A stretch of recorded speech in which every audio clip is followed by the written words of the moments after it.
Asia কাপে নিজেদের প্রথম ম্যাচে বাংলাদেশকে 6 উইকেটে হারিয়ে টাইগারদের নিয়ে এক প্রকার ছেলে খেলাই করল লঙ্কানরা। টস হেরে ব্যাটিংয়ে নেমে শুরুতেই ধস নামে বাংলাদেশ শিবিরে। শ্রীলঙ্কার দুই পেসার নুয়ান থুসারা ও দুষ্মন্তা চামিরার গতি ও সুইংয়ের সামনে দিশেহারা হয়ে পড়ে টাইগাররা। প্রথম ওভারেই থুসারার দুর্দান্ত ডেলিভারিতে 0 রানে বোল্ড হয়ে সাজঘরে ফেরেন ওপেনার তানজিদ তামিম। এরপর চামিরার নিখুঁত লেন্থে ক্যাচ তুলে উইকেট কিপারের হাতে ধরা পড়েন পারভেজ হোসেন ইমন।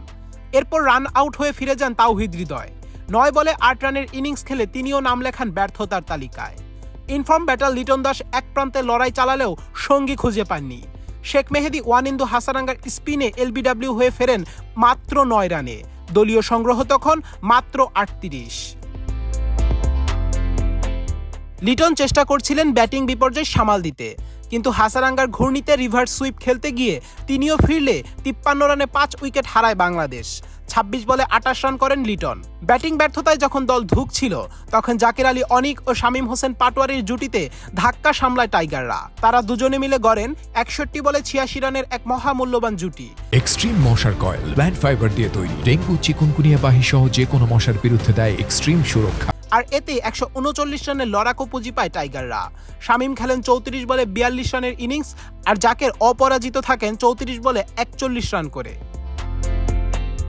অথচ রামতারায় দ্বিতীয় ওভারে কুশল মেন্ডিসকে ফিরিয়ে বাংলাদেশকে ভালো শুরু এনে দিয়েছিলেন মুস্তাফিজুর রহমান। এরপর পঞ্চম ওভারে শরীফুল ইসলামের বলে কামিল মিশারার ক্যাচ ছেড়ে দেন মেহেদী। সেখান থেকেই শুরু হয় তাণ্ডব। ক্যাচ ছাড়ার সময় 4.1 ওভারে 1 উইকেটে 28 রান ছিল শ্রীলঙ্কার, আর মিশারা অপরাজিত ছিলেন 7 বলে 1 রানে। জীবন পাওয়া ওভারে একটি ছক্কার পর 2টি 4 মারেন মিশারা। ওভার থেকে আসে 18 রান। এরপর থেকে যেন আর খুঁজে পাওয়া যায়নি লিটন দাসের দলকে। দুই ব্যাটার প্রথম নিশাঙ্কা ও কামিল মিশারা উভয় মিলে আক্রমণাত্মক ব্যাটিংয়ের মাধ্যমে নাস্তানাবুদ করতে থাকেন টাইগার বোলিং লাইন আপ। তারা দুজনে মিলে গড়েন 95 রানের আগ্রাসী জুটি। দলীয় 108 রানে শেখ মেহেদীর বলে ব্যক্তিগত 50 রানে নিশাঙ্কা আউট হলেও ততক্ষণে ম্যাচ থেকে বহু দূরে ছিটকে যায় টাইগাররা।